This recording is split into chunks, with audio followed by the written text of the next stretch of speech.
Art is weird. The more obsessed with it I've become over the last few years, the less I kind of like my own work, especially my older work. And what's even weirder is that I'm starting to think the photos that I took the first 6 to 8 months of doing this, I will never top. I've put a lot of thought into why that might be. And the only thing that I've really come up with is that I was far too attached to those photos because it felt like I had to climb this insane mountain and learn all of the basics and why my photos weren't as sharp as I wanted them to be and everything else that I had to learn to be able to make a good photo. Not even to mention everything that goes into editing it, but over time that kind of goes away. And getting a photo technically correct is no longer a sign that you're on the right path. It's just expected. So after you learn all the basics, it can start to feel like, where do I go from here? I think this is where a lot of newer photographers can kind of hit a brick wall, because once you do have those basics down, you kind of realize that all of the photos that you've been taking and the photos that you really liked weren't maybe as good as you thought they were initially. And that can be really disheartening and feel like a setback. But I think it's important to remember that if you're not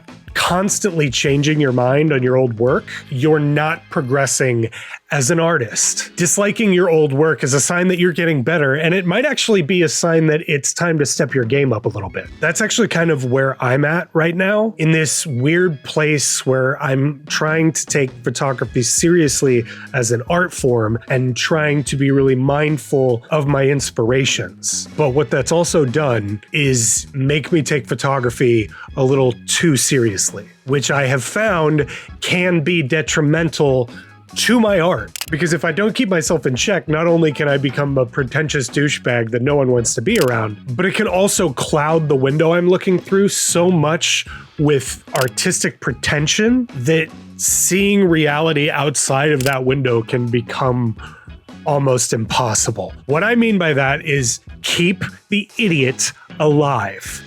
I got this phrase off of one of my favorite photographers, Daniel Arnold, and I will link the show that I got this clip from down below if you're interested in that. It's really interesting. I do think you should go watch the whole thing. But in that podcast, he says this. There's so little of it that is intentional. There's so much, like the No, that's not maddening to me at all, because when I look at your photos and I think, isn't it cool I bought a camera? It's gonna take me 70,000 years to capture this photo.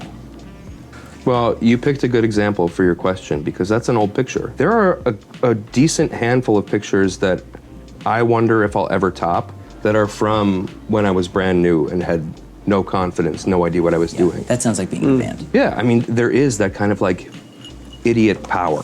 Yeah. And honestly, I was just talking about the intentionality. If there's any intention, it is to keep the idiot alive.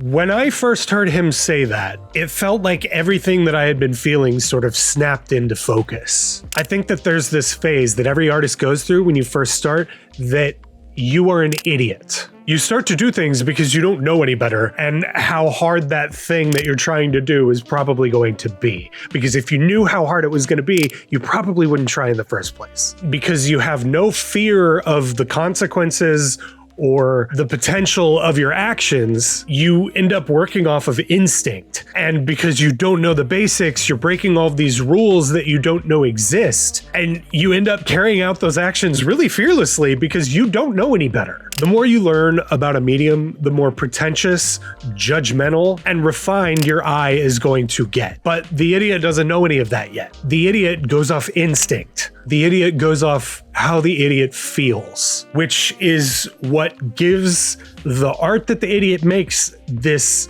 power. There is a fearlessness that you can sense when you're looking at art made by somebody that is not overthinking everything. Someone who's making art for themselves. When you start taking your art too seriously, the part of you that creates freely and instinctively tends to die off. And in many ways, it's a really good sign of growth, but there is also value in keeping that idiot alive. At its core, it's a really, really simple idea. Overthinking the process can be the very thing that kills it. And I've said this before, but I think it bears repeating. Thinking about the process and taking part in the process are not the same thing. Overthinking is not the same as working off of your instincts and feeling the moment as it unfolds in front of you. And that's the thing about instincts, is they can't be faked. The real trick is not to stay the idiot forever. It's learning how to bring the fearlessness that the idiot has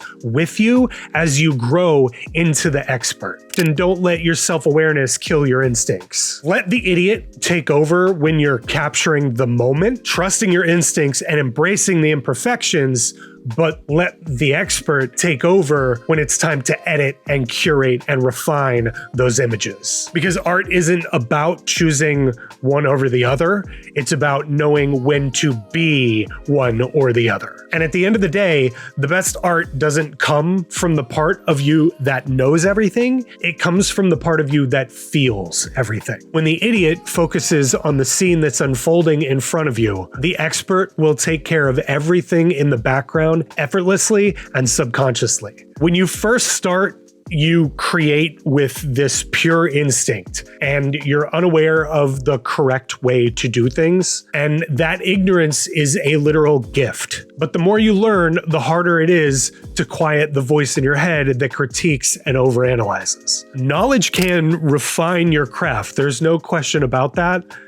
But it can also bring hesitation, self-doubt, and fear of imperfection. And that's why you have to learn how to balance the idiot and the expert. So if you like this, make sure you hit the like button. If you really liked it, make sure you hit the subscribe button, because I got a lot more content like this on the channel and more coming in the future. I really appreciate everybody that's been showing me support the last few months. If you're looking for me on Instagram or Threads or anywhere else, I have all that stuff linked down below. Come say hi to me over on another platform. And again, thanks for watching. I'll see you guys next time. Mike Finder out. See ya.